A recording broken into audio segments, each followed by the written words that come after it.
Jusqu'à 9 h, Good Morning Business. Il est 7h21 et si vous êtes sur RMC Découverte, Canal 24 de la TNT, vous voyez qu'on est ce matin dans un décor de rêve, celui de la Bourse de commerce de Lyon Métropole. Nous sommes avec des invités de rêve aussi, puisque nous sommes avec le président du groupe Rossignol, Bruno Cerclé, et le président de Chamatex. On est en plein dans l'industrie textile lyonnaise, industrie 4.0, avec Gilles Réguillon. Alors, si vous êtes sur la 24, vous voyez qui est qui, puisque Bruno Cerclé, vous avez un magnifique pull Rossignol, et ça nous donne envie de partir à quelques dizaines de kilomètres d'ici, quelques centaines, pour aller rejoindre les pistes enneigées. Car la saison commence, il y a plein de neige, et on vous souhaite vraiment, parce qu'on sait que vous avez beaucoup souffert pendant cette crise, que Rossignol puisse repartir de l'avant en vendant notamment des skis. Est-ce que c'est bien parti, Bruno Cerclé ? Oui, merci. Effectivement, il y a un engouement en ce moment pour la montagne, pour la neige. Tout le monde a envie d'aller skier. Et je dirais pas seulement en France. La France a été le seul pays pratiquement avec l'Italie à arrêter complètement ses stations la saison dernière.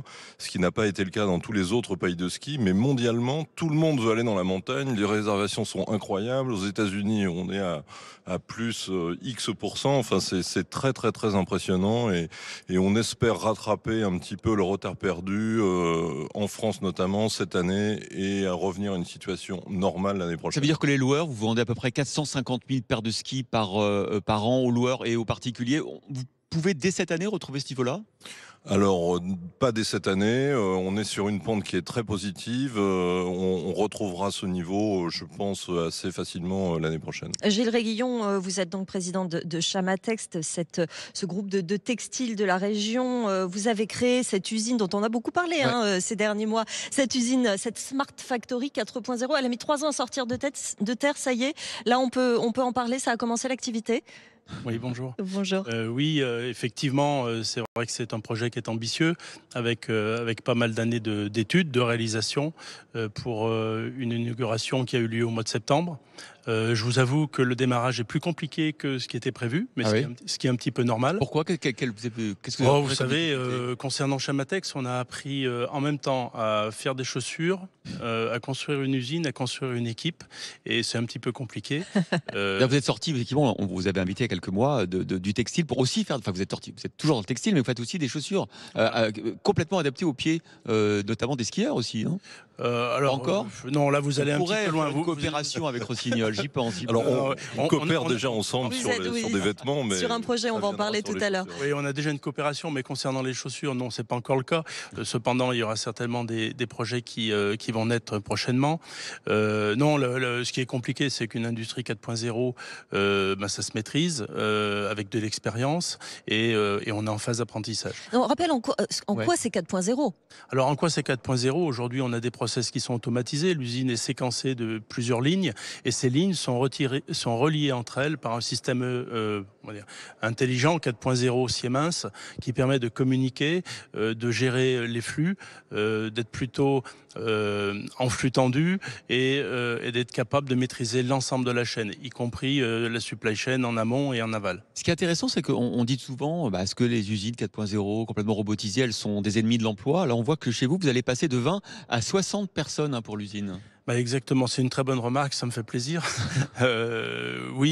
Aujourd'hui, d'être robotisé et d'être en 4.0, c'est une nécessité pour être placé vis-à-vis du sud-est asiatique. Autrement, on ne serait pas placé en prix. Cependant, partir from scratch et avec 0 salarié, et aujourd'hui nous sommes une trentaine, à la fin de l'année 2022, normalement on devrait tourner en 3 équipes et on devrait être une 50aine. Et le jour de l'inauguration, j'ai même annoncé que nous allons certainement, face au succès que l'on a, déclencher une extension de l'usine, sachant que les plans sont déjà réalisés, le permis de construire est déjà déposé et que l'objectif, ça sera plutôt 100 personnes en 2023. Donc oui, il y a des robots, mais il y a quand même des emplois. Sans compter que ces robots tombent pas du ciel, il faut les fabriquer. Ouais. Ces lignes automatisées, il faut les fabriquer. On a des partenaires en France, européens, qui eux aussi profitent de cette initiative pour avoir de l'emploi.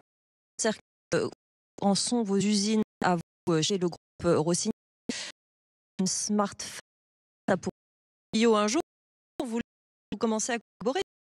Oui, bien sûr, on collabore sur des vêtements en ce moment. Bon, Rossignol, on a une tradition historique industrielle, en particulier en région Rhône-Alpes, hein. On a une usine notamment à Salanches en Haute-Savoie. Le siège de Rossignol est à Grenoble. On fait de la logistique pas très loin de Grenoble. Donc, on a la chance d'être dans une région qui est probablement la première région industrielle de France, Elle l'est, très c'est dynamique. ça, ouais. Il y a vraiment un support très important de terrain de la région. Je pense qu'il faut le souligner. On est très content d'être là. Et même dans les périodes très difficiles de Rossignol, il y a une dizaine d'années, on a toujours fait un pari industriel ici local. Donc, moi, j'ai vraiment, j'ai pas beaucoup de temps à passer pour me convaincre qu'il faut continuer d'investir Oui. en formation, en matériel. C'est ce qu'ils font chez Chamatex et avec un grand succès. Et on est ravis de les accompagner aussi. Oui, parce que c'est intéressant, on n'avait pas fait exprès, mais on a un client, un fournisseur là autour de la table. C'est intéressant parce que pour Rossignol, c'est quoi la répartition de maintenant entre l'activité ski et l'activité textile?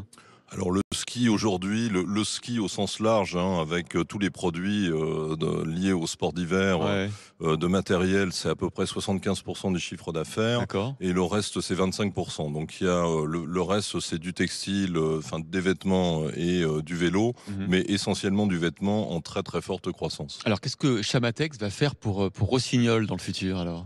Alors aujourd'hui déjà on se concentre à livrer du mieux possible ce qui est dans le carnet de commandes, hein, c'est-à-dire Vous souriez parce que vous n'y arrivez pas tout à fait? parce que il y a un fort succès sur cette gamme et Tant que mieux. nous sommes très challengés sur la capacité de Donc c'est une production. gamme quoi, très technique? Oui, c'est une gamme très technique, c'est une gamme Ouais, de c'est des freeride. vestes, c'est des vestes qui sont utilisées pour faire du freeride, donc complètement étanches, thermosoudées, pas de couture, très très très légères, et qui ont le grand avantage de pouvoir être utilisées aussi en ville pour faire du vélo. Des temps comme aujourd'hui un peu pluvieux, ben on peut mettre ça et on est content de l'avoir. Et puis je vois qu'il y a un masque aussi, vous faites des masques techniques qui permettent de faire du sport aussi, c'est ça? Oui, écoutez, en son temps, on avait l'année passée lancé le premier masque sport avec la marque Salomon. Ouais. me souviens. Depuis, on s'est projeté un peu vers l'avenir. Ce masque, c'est notre propre masque qui a été légèrement modifié, qui a surtout la caractéristique d'être hybride pour un usage urbain. Donc on le retourne et on peut mettre une cartouche pour avoir une fonction anti-pollution, Anti-pollution, en ouais. plus de la fonction respiration, performance liée au sport. Et ce masque est commercialisé par la société Rocle, qui est une filiale de Chamatex. Bon, Bruno Cerclet, on voit un petit peu la saison arriver. Vous en avez parlé. Vous êtes très optimiste. On va essayer de ne pas penser au virus, à un retour éventuel. Ouais, bah, je pense qu'il faut l'être. Nous, on est à fond. Les magasins sont à fond. Les consommateurs sont à fond. Et vous avez appris à vous adapter aussi dans ces situations. C'est ça Oui, qui je est pense important. on est dans une activité très saisonnière. Donc, on a l'habitude de grands écarts avec des saisons avec beaucoup de neige ou pas beaucoup de neige. Donc, d'adapter nos frais fixes en conséquence, notamment de marketing, de tout ce qui accompagne l'utilisation de nos produits. Cette saison, le sujet, c'est d'avoir les produits dans les délais. On se bat comme tout le monde tous les jours sur les approvisionnements. Ouais. En espérant avoir les produits au bon moment, mais globalement l'ambiance est plutôt très très positive. Val d'Isère, le Critérium le week-end prochain devrait encore donner un peu plus d'enthousiasme. Bon ben voilà, on était en Haute-Savoie avec vous, Bruno Cerclet, président de groupe Rossignol, en Ardèche aussi avec Gilles Réguillon, le président de Chamatex. Merci beaucoup à tous les deux.